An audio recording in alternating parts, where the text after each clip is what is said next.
Hello, good people, and welcome to Finance Skills Up. Here we learn, we connect, and we grow. Well, this is an interesting video. We want to learn how to use real data from the World Bank and convert it into an insightful Power BI report, which basically shows us the average seats held by women in parliament across the world. There's a lot to learn here. First, we'll learn how to create an interactive waffle chart and also learn how to create a global shape map, which can be sliced by continent and country. Now, beyond that, we'll use Power Query to shape the initial data, connect the tables using the data model, and then create some simple DAX measures. So we'll put all those things together to create one interactive report in Power BI. As usual, we'll share the file with you so you can practice step by step. So if you're game, join me in Power BI and let's get started. Okay, so before we begin, let's have a quick walk through our final report and see the insights that we can get from here. So the report basically shows the average percentage of seats held by women across the world for the period 1997 to 2023. So currently in this waffle chart, you see the mean or average for this period. Now you can break down or slice by the selected region.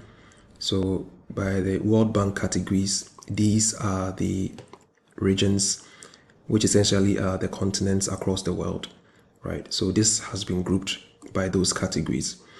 Now, if you select any region, you realize that the selected area pops up here to give you a more specific view. If you haven't selected anything, this gives you the global view. Now, beyond this, you can also take advantage of this shape map to zoom into a particular country, right? So in this case, this is Ghana. This gives me insights on Ghana for that period, same period. So you realize that Ghana averagely has about 11% average percentage of seats held by women for this period. There was a dip between 2008 and 2011. In recent times, the numbers have shot up. So in the latest parliament, we have 15%. Okay. Now, if you want to look at the current year or the latest year, we have a year slicer here. You can go in there and then select a particular year that you are interested in. So here I can select 2023. This shows the 15%, right? So I can roll back my filters and then I can have my global view. So essentially, this shows that over the years, the average percentage of seats held by women has been going up, right? But of course, there are some few outliers. So if you notice, this is an average line that shows you the average for the selected attributes. By this bar chart, you realize that women in the Middle East and North Africa have the least percentage of seats held by women. Okay, so you can zoom in and then this line chart can give you an idea the average on any of the attributes that you select. There's a lot of learning here, but the key things that we want to learn is how to create this interactive waffle chart. We also learn how to bring in this shape map, the global shape map, and then learn how to put all this together to create this insightful story. So at this point, let's look at the data from the World Bank and we'll load and start work shortly. Okay, so we got the data from the World Bank. The indicator here is the proportion of seats held by women in national parliaments. So we downloaded this. So we got this Excel file, right? So the data has three worksheets. The sheet name data, which has the country names, the country code, the indicator name, the indicator code. And for the period that we are analyzing from 1960 all the way to 2023, but you notice that the values actually started coming in from 1997 onwards. We'll learn how to shape and transform this using Power Query to make it easier to analyze, right? So this would be our fact table, which will create our aggregations or calculations from. Now, beyond the fact table, we also have metadata sheets on countries. So if you like, this gives us further and better details of each country, right? It starts with the code, right? So the country code, then you have the region, then you have the income group, special notes, and the table name. Now, what is important here is if you look at this metadata, you can use the region to get the continent, right? You could also use the income group to also create other reports like correlation and all those things. We didn't use it in this case study, but it's something that you can use. Now, there are also countries that have special notes in here, and then there's a table name with all the countries. If you look at this dimension table, the country names are in the table name. So this is where we'll be getting our country names from, right? Then we would break it down by region. Now, not all the country codes here, okay, have regions. Okay, so some of them are here for other purposes. So example, the World Bank categorizes based on criteria like HIPIC and those things. So when we go to Power Query, we need to ensure as part of our exploratory data analysis to fill in these gaps correctly so we can have just the countries that have the regions for our analysis. Now this sheet is the metadata for indicators. We will not really be using this, but we'll handle it when we go to Power Query. So this is our fact table. This is going to be our dimension table to break down our calculations, and then we'll get rid of this sheet when we go to Power Query, just to give you an overview of the sheet. So now that you understand what we have, let's open Power BI and start work. Okay, so this is my blank report. I'm going to launch it from here. So I have a blank canvas. I'll start with Power Query. So I'll get data. This has been saved as an Excel workbook. The original file is an SLS file, an old version. So it's important you save it as an SLSX file. The updated file is shared in the video description, so you can have access to it directly. So I'll come here, and this is in my downloads. So this is the file that we are looking for, and I'll double click to load it into Power Query.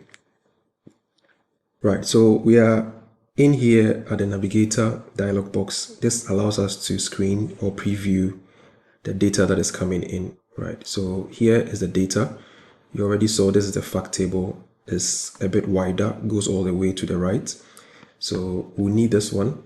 So I'll connect this, and this is the metadata. So this one is what gives us further and better details on each country. I'll need that one as well, so I'll commit this.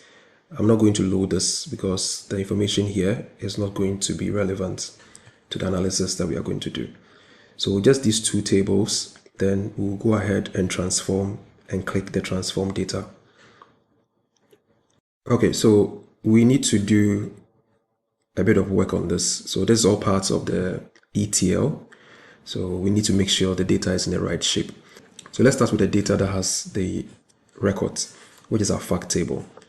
So here you notice that it has brought the caption, right? So the last updated rows and all those things are not really rows that we need.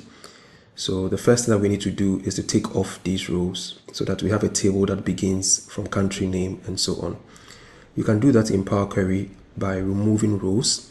So I come here, remove top rows, right? So I'll put in 2 to remove the number of rows that has to go off. Now this brings me to this view where my headers are now sitting in row 1. So in this state, I can now come and use the first row as headers. Okay, so I have country name, I have the country code, indicator name, indicator code. Now, if you look at these two columns, indicator name and indicator code, there's only one entry here, right? So this will not really be useful for analysis. So we just highlight these two columns, right click and remove these columns. Okay. Now this leaves us with the country code, the country name, and the years that has the various percentages across, right? In a structured table, we prefer our attributes to sit in distinct columns, right? So if you look at all the columns that move from here all the way to 2023, it has years as headers. This will not be useful.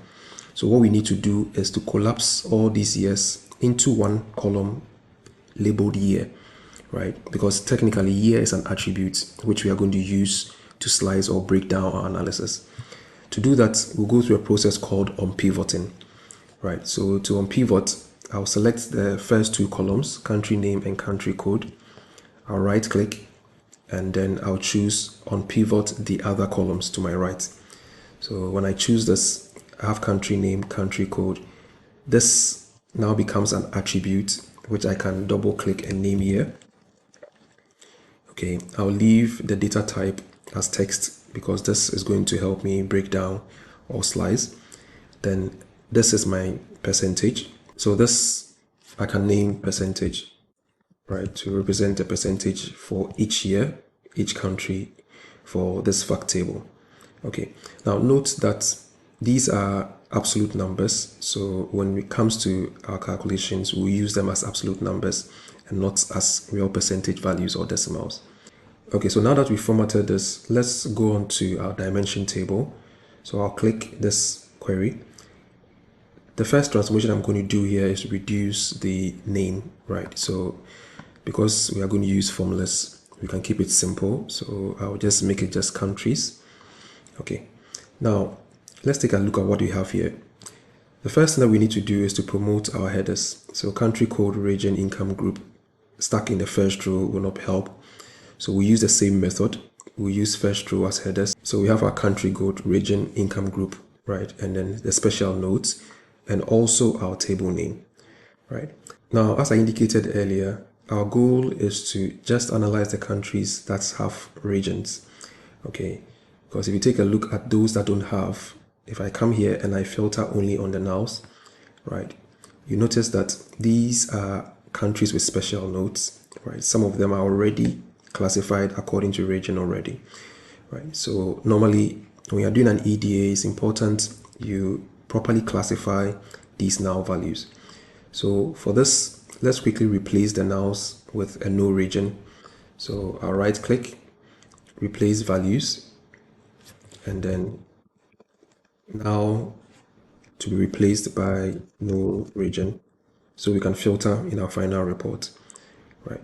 So usually if you look at the column profile, you notice that I now have a full green fill, meaning there are no now columns here anymore. Same for income group. So again, if you look at the classification here, we have high income, low income, and some nows over here, right? For the nows, if you look closely, again, you notice that these are the ones with special notes. They are represented here, but by doing this, we now have a way to filter them out so that they don't duplicate our calculations. Okay, so over here, I'll remove this step and then come and then replace the nows again. So replace values nows with no group this way. Okay, of course, you always have to make sure that you understand the context in which you are doing this, right? So for our special notes, we could also do same. So I will just replace the now values with no notes. Okay, so I'll do that for this one. And then finally for our table name, you notice that we have all the countries here. So I think it will be proper to name it the country. So we name this country to reflect the fact that the countries are here. Okay, so these are the transformations we are going to do. So this is our fact table. This is the dimension table that gives us further and better details. And this is our dimension table, right? So at this point, we can load and then go to the data model to connect the two tables. We'll come back here, but for now, we can go to close and apply. Okay, so now that the queries have been loaded, you see countries and data right here, right? If you want to view them in tables, you can come to the table view and then you see your countries and data right here. Now, let's go to the data model because for us to be able to use all the attributes from countries, i.e. the region, income group and all that, we need to connect the table. Even though it has connected, it's important you understand what's going on here. Okay, so in our fact table, we have country code, but we want to be able to break down or slice by region. So it's important that we connect these two tables so that we can have access to all the columns that we have in the dimension table. This has been done using the country code, which is the common column between the two. This is a one-to-many relationship. It means we have a unique list of country codes here, but in the fact table, the country codes can repeat as often as we enter the records, right? So if this is not done for you already, you can delete, okay, and then connect them by dragging country code onto country code over here. This pops up to confirm that your cardinality and your cross filter direction and the columns that you are selecting are all correct. Then you can save to finish the connection process in the data model, right? So at this point, we can now go to our report view and then start building our report. To make it easier, we are going to bring in the background PowerPoint image. Okay, so all the visuals you see here, the background especially, was created in PowerPoint. So this is the PowerPoint. It has been saved as an image file, right? So this has been shared in the description as well. So to do that, we are going to bring it in to guide all the calculations that we are going to do. So I'll right click, then you see Format Canvas over here. So in the Format Canvas tab that opens to the right, you can load the image. Okay, so you save it as a JPEG or a PNG file. Okay, so you browse and then you pick it up. So this is what I have saved, the women representation PNG file. I'll double click this. Initially, when it comes in, the transparency is set to 100%.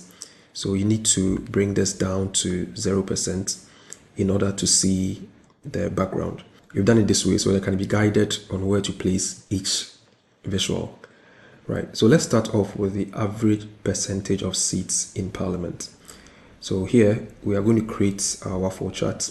Okay, now to be able to create the waffle chart, we need to use the scatter, SY scatter, right? So this is the scatter chart we are going to use.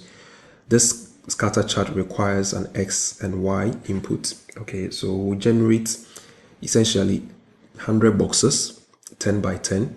Okay, and then we use this to visualize the selected percentage, right? So to be able to do that, we need to create the 10 by 10, if you like, matrix in Power Query. So let's learn how to do that. To go back to Power Query, I'll come to transform data. Okay, and then this brings back the Power Query editor.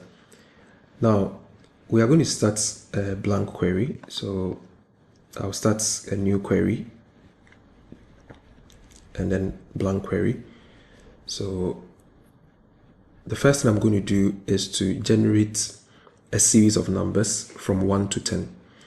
I can do that with a custom M code equal to curly bracket 1, 2 dots, and a 10, right? So this will generate a series from 1 to 10. So if I press this, this is a list from 1 to 10. I can convert this to a table. Okay, click OK. Right, so let's name this query charts. Now, we need to set the data type correctly. So set this to a whole number. Now, basically what I want to do is that for each number here, right, we want it to generate another series 1 to 10. Okay, so this is going to be used in the scatter chart. Now to do that, we'll come to add column, right, and then come to custom column. So this would also allow us to enter the same M code, but this time around it's coming in as an added column. Okay, so here I'll come to the formula, do a curly bracket, and then generate the 1, 2 dots, and 10 close curly bracket again, and then I'll click OK. Okay, now this gives us a list. If you click on the side, you realize that each row now has a list of 1 to 10, right? So we can expand it by clicking on this expand icon and then choose to expand to new rows. So I'll do this. Now you notice that I have 1 to 10. Don't forget to set the data type to a whole number. Okay. Now, if you look at how we create the SY scatter, this part will be our X. Okay, because if you like, this is the horizontal plot 1 to 10, and then the height is going to be the column 1. right? So let's name this X, and then we'll name this one Y. Okay, so now we need to create another set of numbers from 1 to 10. This is what is going to be used as a reference point to color the percentage that has been chosen. So I'll come to add column, but this time around I'll come to index, right? And then generate a series from 1 to 100. Okay, so this is going to give me the index from 1 to 100. So we'll leave it as it is. So we now have our X and Y, and then we have our index, okay, going all the way to 100.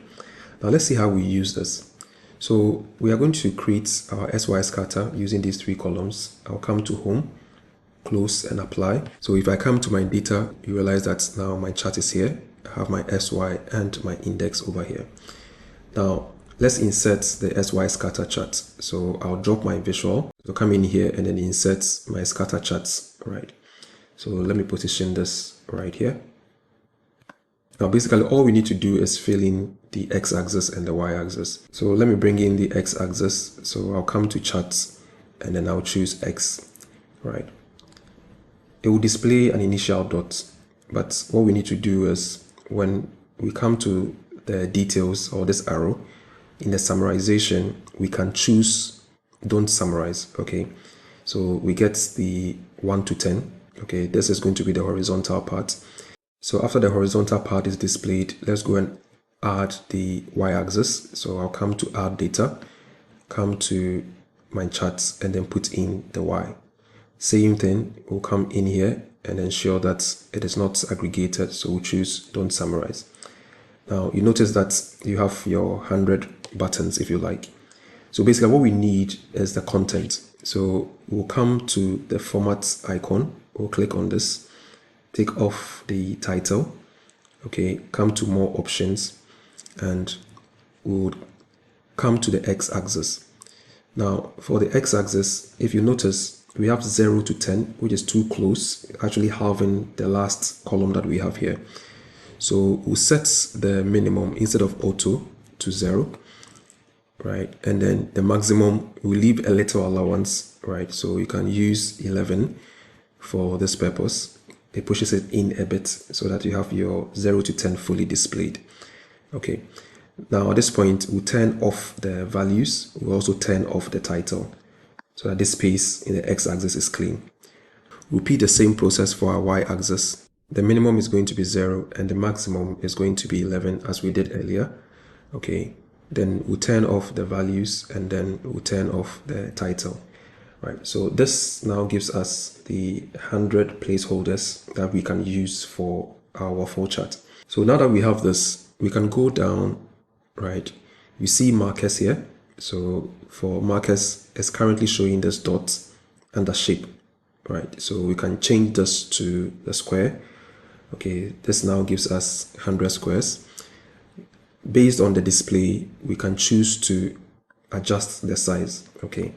So based on mine, let's make it 15 so that we have some spaces, okay?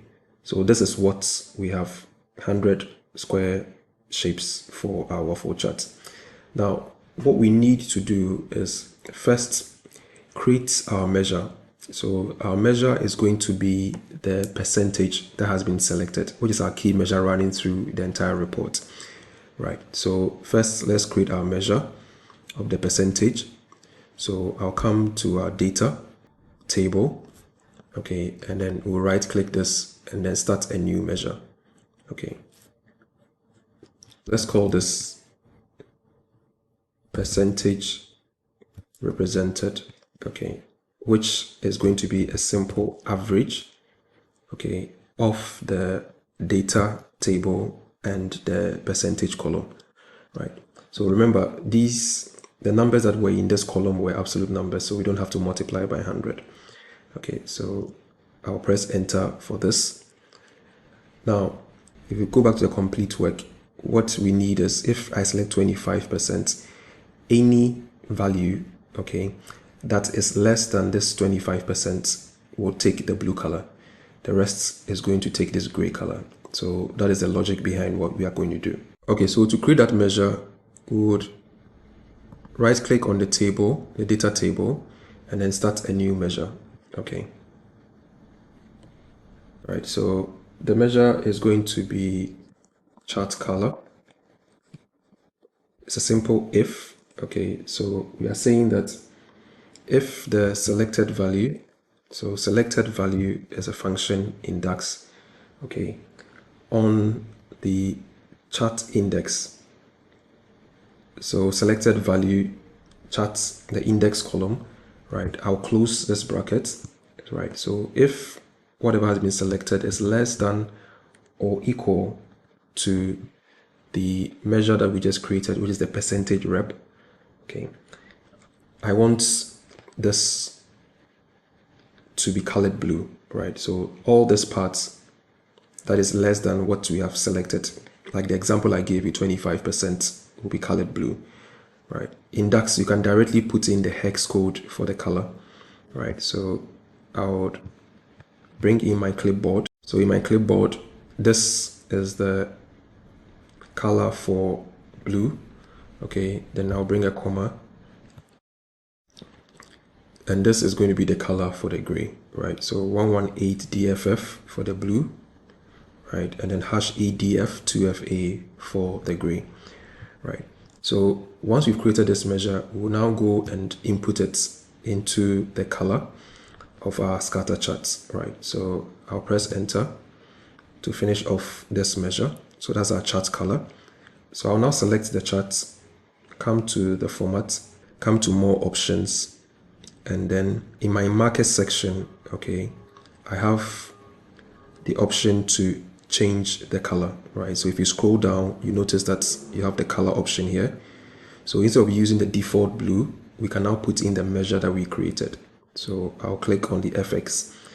Now this brings us options. So we'll choose field value, okay, so that we can put in our measure, right? So the logic of our measure is what we are using to color. So I'll open up data and then put in chart color.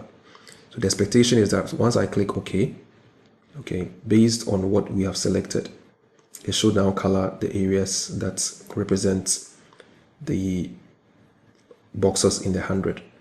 Okay, now let's be sure that what we have is correct. So why don't we bring a card, okay, to show what we have selected. At this point, whatever we bring is going to represent the mean. So I will come to this measure that we just created and then pull it here as a card, right? So we have 18.1, which is actually what we have over here. So let's format this nicely. So I'm going to position this right above the waffle chart. So we have something like this. Now let's do some formatting. So I'll come to the format options, take off the category label, and then come to more options. Now in the size and style, I'll take off the background. Okay, then go down to call out value, right, and then set the color to blue, right? Now because this is an absolute number, I want to add the percentage here directly. So I'll come to the measure, select this measure, right? Now in the format, I can edit this directly, put in a hash as a placeholder, right? And then in double quotes, add the percentage. Okay, so this would add a direct percentage to the value, the absolute value that represents the percentage. So when I press enter, I have something like this. Okay, so this now completes our waffle charts. So just to be sure this is working, we can bring in the bar charts for our regions. So for that, I'll come to insert this clustered bar chart. Okay, this is going to be here. Expand this. Okay, now for our bar charts, so the y-axis is going to be the regions, okay, and then the x-axis is going to be our percentages. So I'll choose this. Now this gives us something like this. Now notice that because we are focused on doing this with only the countries that have been classified with regions, there are no region shows up here, right? So we can apply a filter on this visual to take that out. So in the filters pane, I'll come open this up, I can use a custom filter, or I can select all and then take off the no region. Okay, so this will take this off, and then I can now have my percentage by region. Okay, so let's format this while we are here. So I'll go to the format. Basically, we'll take off the title, right? Go to more options, and then in the y-axis, when this pops up, we'll take off the title here. Okay, now the labels are not displaying fully. That is why at the end of the day, we'll bring a measure to show what has been selected, right? So we'll do that as the last measure. Then I'll go down to my x-axis. So in my x-axis, I'll turn off the title and also turn off the values as well. Okay, so this will be the slicer for my regions. Now this can now filter. So if I select, you notice that our waffle chart is working nicely. Okay, if I select all the regions, that's the global, I get the mean of 18%. Okay, so this completes our two visuals. Next up, let's look at how we generated the global shape map. Okay, so for our global shape map, this was inspired by a Power BI report that I came across in the Fabric community. So it shows the access to electricity over the world in the last 20 years. A very beautiful report. So this has been shared. So the link to access this report will be part of the materials in the video description. So essentially, I downloaded this PBIS file, right? Normally, when you download the PBIS file and you change the extension to a zip file, you get the option to access the materials that are in there, right? So the JSON file that has the global codes, right? You can find it under reports, the static resources, registered resources, and you find the JSON file over here. So this JSON file has been shared, okay, as part of the resources in the file. It's important you make the file type lowercase. Okay, so I realize if you leave it in uppercase, it flags as an invalid file. So this is what has been shared. So we'll go ahead and then insert a shape map. So the shape map is a visual here, but before you proceed, you need to ensure that you've activated the shape map by coming to File, okay, Options and Settings, Options, and when this pops up, you go to Preview Features and you enable the shape map visual. This allows you to bring in the shape map visual in Power BI Desktop. I've already done mine, so I'll drop this down and look for the shape map. So the shape map is the last one here. So I'll click and insert it on top of my background, right? So essentially, when the shape map comes up, we need to first give it a location input and then the color saturation. Okay, so these two are mandatory. You can add a legend if you want. So for our location, we are going to use the IDs. Okay, so the IDs are already embedded in the JSON file, right? So if I choose the country code, it's going to look up and then bring in the right country. So I'll put in the country code, then I'll come here and then I'll pick this for my color saturation, right? Now, nothing's going to happen because this is the US map. It's not going to be able to bring all the codes. So what we need to do is click on the format icon, go to more options, okay? Then you come to map settings, right? So under map settings, you have the map type. This currently shows USA states. You can drop this and then we choose custom map. So I'll choose custom map and browse for the JSON file that I have downloaded. So I'll double click this. So you notice that this now brings the global map for all the countries that are present. Just to be sure you have everything, you have the option to click on the view map type key. So the view map type key will give you a list of all the countries and the codes that are present. Okay, so at least we are sure that this is working. Okay, so now let's make some changes to our map. So we've done the custom map already. Just below it, we have to set the projection, right? So you change it to orthographic, right? So that is what will give you the 3D sphere appearance, if you like. Okay, so this is going to be the projection orthographic. Turn on auto zoom and then zoom on selection, right? So these two are important. Now, this is currently filled with white. So if we come down, we have the option to work on the fill colors.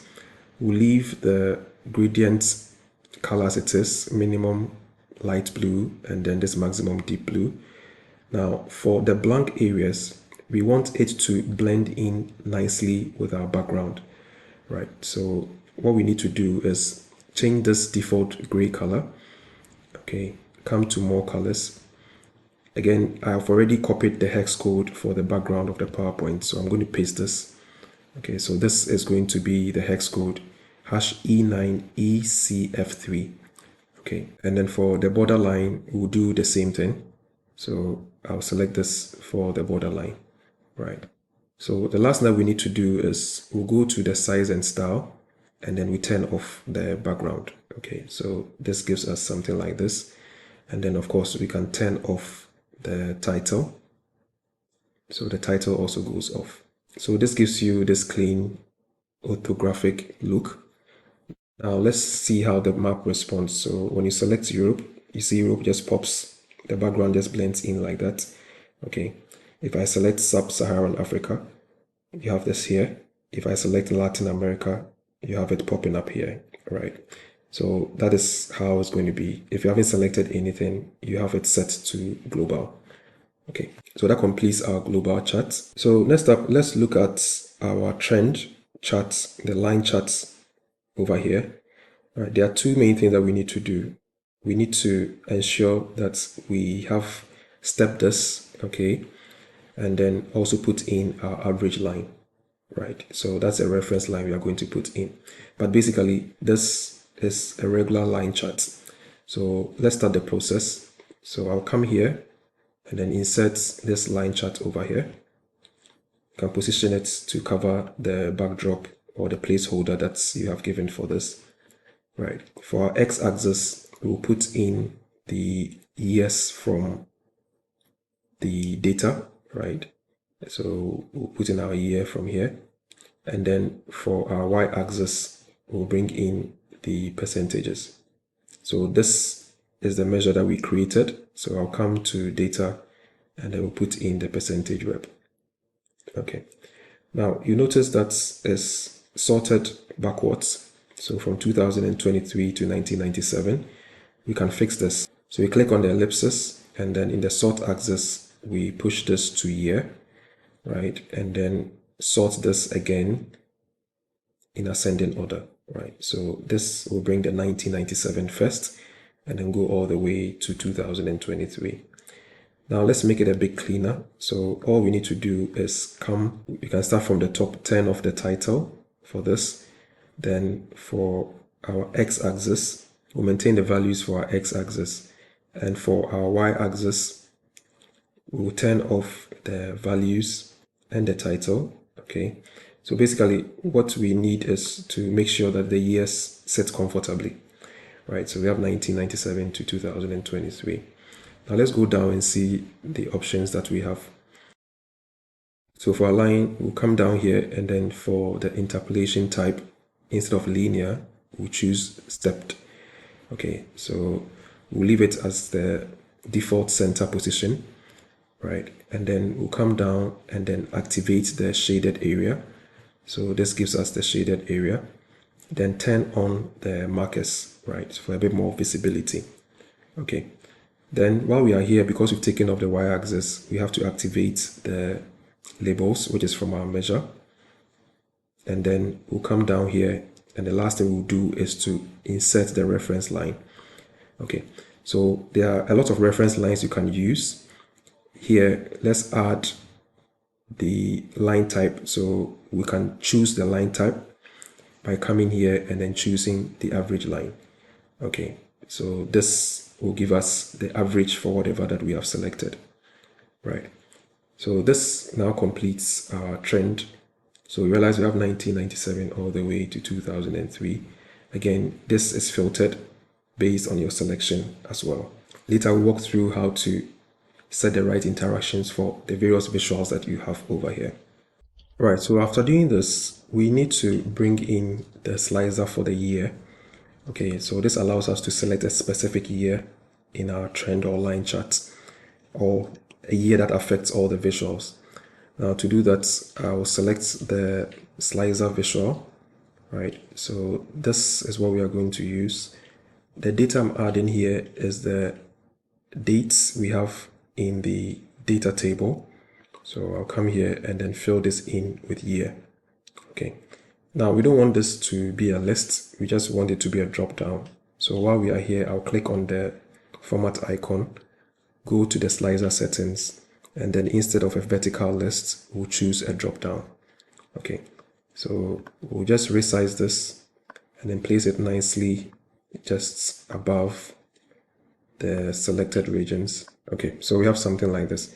Now notice that if you select a particular year, okay, it filters all the visuals, including the line, right? We don't want that. So one thing that you can do when you bring visuals in your Power BI report is to set the interaction, right? To do that, you begin with the visual that you are interested in. Okay, then you go to format and you click on edit interactions. This as base visual, you see how it interacts with all the other visuals, right? An icon here representing filter, another representing no filter, which is none. In some cases, you have the option to highlight or not. Okay, so for this, we don't want it to filter the trend or line chart we have here. So we'll choose this one. And do same for the global map. So for the global map, when it is selected, right, we don't want it to highlight, right? So you notice that if you click on it, it highlights instead of filtering, right? So instead of choosing the highlights, we'll choose filter for this. Okay, so that we just see the zone or region that it belongs to. Okay, so we'll set these two interactions to make sure our stories connect well, right? I can turn this off and then we are back to our visuals. Now, the last thing that we want to do is to display what we have selected. So basically what we want to achieve is this. If we have not selected anything, we want this to show global, okay? But if we select a particular region, we want the region to show as well, okay? So back to global. But if I choose a particular country, okay, so in this case, I've chosen Nigeria. Okay, so Nigeria pops up here as well. Now, let's understand the table structure. So to understand how this works, let's look at the table structure we have in the table view. If I come to the countries table, okay, you notice that we have country here, okay? So we'll have condition where the country is selected, right? And that condition basically is that if a specific country is selected, the measure returns the name of that country, okay, as I showed you earlier. However, we also have the region right here in the same table. So we'll set a logic and say that if no country is selected, but there's a filter on this particular column, okay, we want it to return that region. If none of these two conditions are present, okay, then it should return global.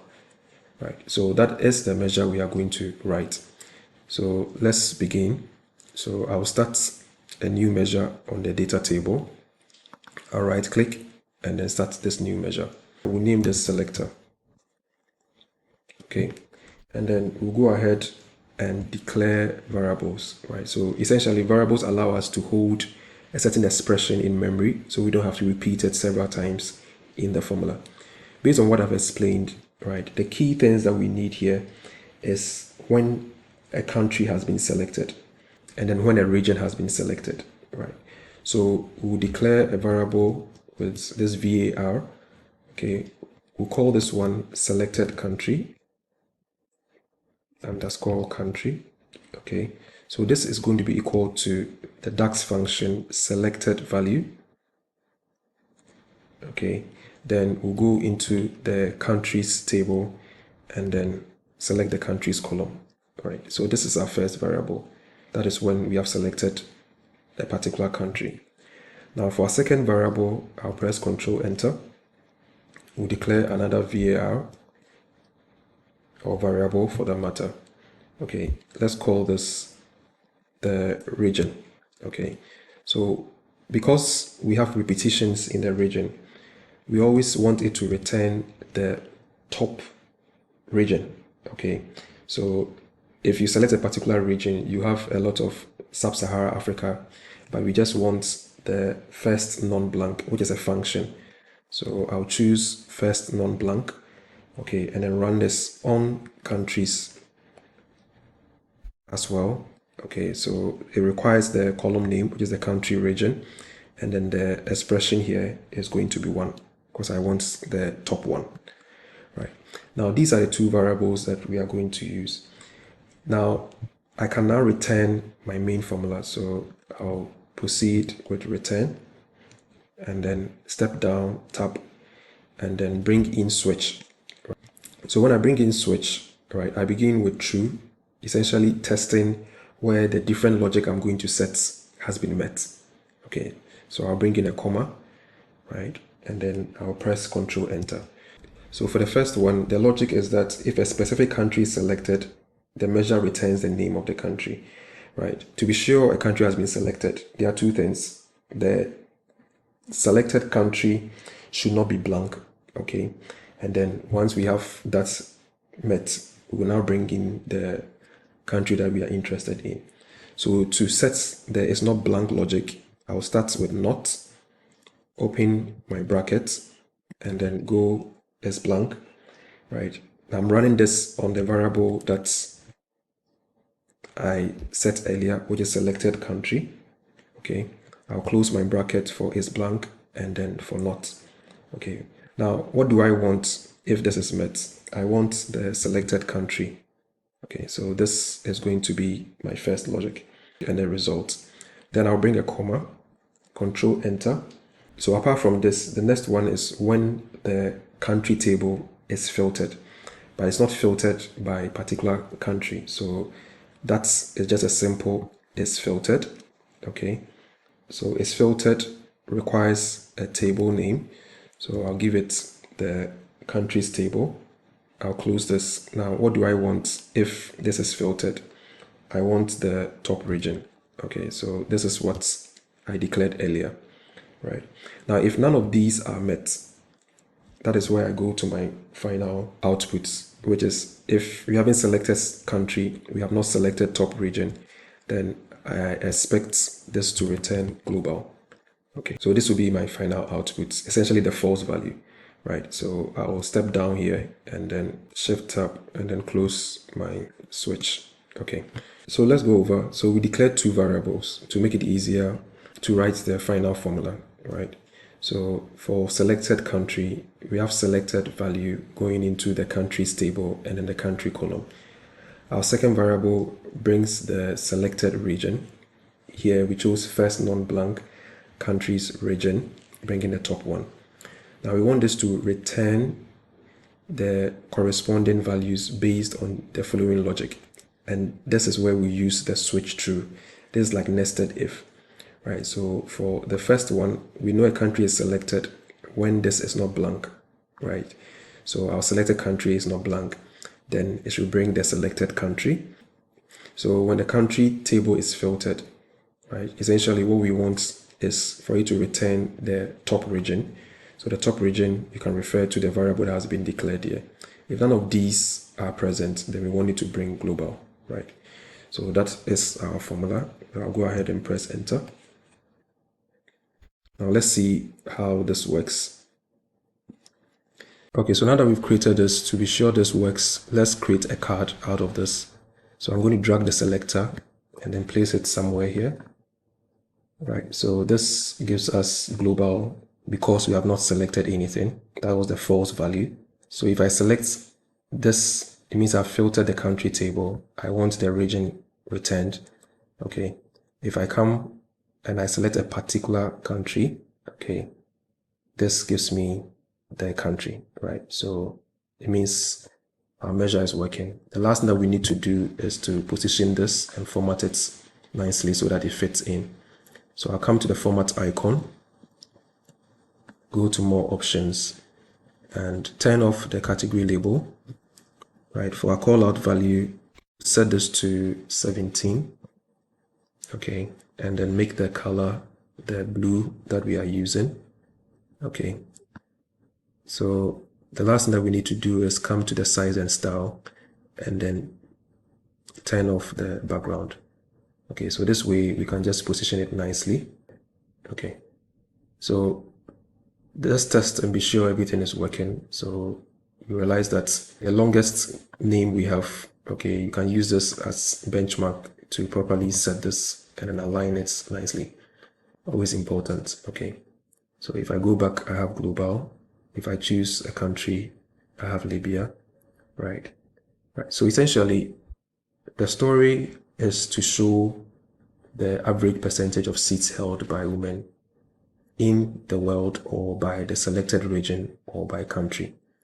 Right. You've learned how to create a waffle chart, create this global shape map, how to set reference lines using this line chart. You learned how to use the variables and switch in our measure to show the selected area based on interaction of our filters. So hopefully you've learned some few things to improve your Power BI reports. The files have been shared so you can practice step by step. Thank you so much for joining us, and we'll see you in the next video. If this video was helpful and you would like to receive more of these videos directly on your WhatsApp, you can send ad to this WhatsApp number. We'll add you to our broadcast list so you receive our videos directly. You can also visit our YouTube channel, Finance Skills Hub. All our old videos are here. Please subscribe for notification of new videos or connect with us on any of these social media handles. Thank you so much for watching.